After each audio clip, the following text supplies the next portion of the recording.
بيان إلى الرأي العام. مضى عام على ما بدأته قواتنا هێزن سووریای دیموکراتیک هەسەدە و کۆنگێکی چاپەمەنیەدا لە باژارۆکێ شەدادێ قۆناغا داوی ji hemleya bagêra Cezîrê ragihand bi navê şerê tunekirina terorê bi armanca rizgarkirina bajarokên hejîn, es'afe, essûsa ji çekdarên Daişê.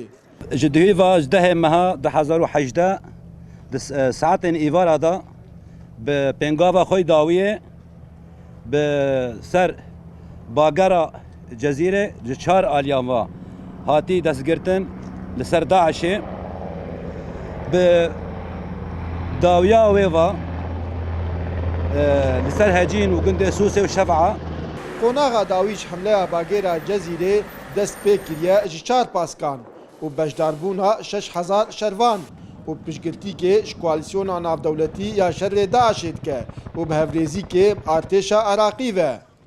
Di vê hemle dawiyê de 6000 endamên me leşkerên Hêzên Sûriya Demokratîk dest pê kirin bi her cureyekî aliyetên xwe û silahê xwe ve bi silahên orta û yê sivik û yê giran ve bi piştgiriya tehaluf û hêzên ezmanî li bi topên wê ve li alî tensîq bi alî leşkerên Iraqê ve.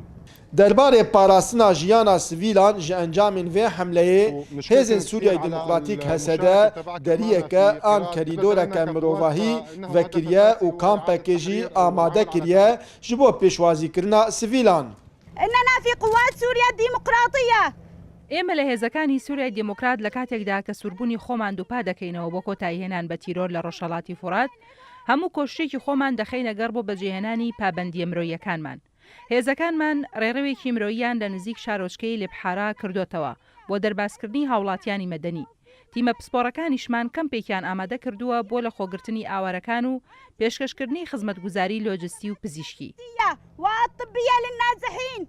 Hemleya bagêra Cezîrê berî salekê hate ragihandin ji bo rizgarkirina bejahiya Rojhilatî Cemê Ferêd ji çekdarên Daişê û vê hemleyê coğrafîke bedfireh rizgar kiriye tenê sê bajarok li ser Cemê Ferêd di destê Daişê de mane ew jî hejîn, es'afe, essûsa.